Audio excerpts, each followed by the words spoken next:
slow. An estimated 1.5 million laptops are being given free to college students in the northern Indian state of Uttar Pradesh. They're part of a giveaway promised by the state's Chief Minister Akhilesh Yadav during elections last year.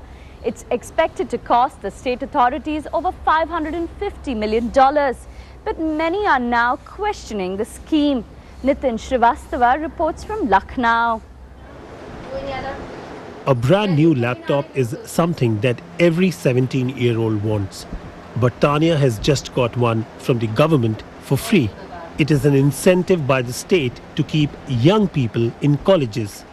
And this is just one of the 1.5 million laptops that are being given out in the northern Indian state of Uttar Pradesh.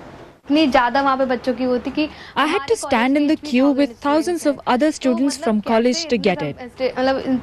I couldn't believe that by showing our student identity card, we were going to get a new laptop for free.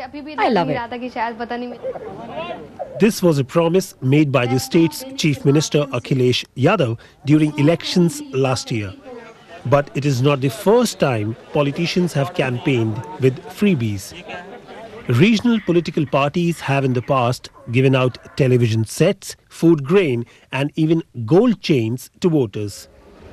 Even at the national level, the ruling Congress party has announced a scheme to distribute 100,000 of what it claims is the world's cheapest tablet computer, the Akash 2. But many question the expense. If you're going to spend, 100 million pounds or, 3,000 crore or 10,000 crore, then what's the best way to spend it with the most lasting impact? That's not a question a political party is interested in, because they have a fairly short horizon, which is till the next election. And they don't really care about the impact beyond, let's say, 3 months or a year up to the next election. So clearly, I think that's a very fundamental question which will never come into the equation for a political freebie. The bigger issue, many say, is whether the state is justified in spending over $550 million on laptops while Uttar Pradesh remains one of the country's least developed states. But the state government says it is a necessary expense. Does that mean that we should give money to sanitation and not to IT education? Does that mean that we must not invest in computerization? Does that mean we must not create knowledge networks? Does that mean we must not create optical fiber cable networks for the country, for the state?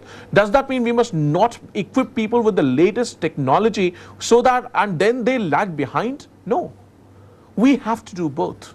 So the idea is we are not only doing this, we are doing this as well as the rest of the spectrum. But I think it's extremely important to bridge the digital divide because it's already very, very steep. These lucky students are happy that they've got their hands on laptops to help them with their studies. But will this influence young voters when it comes to future polls? Well, that's the end of this week's show, but do join us again next week.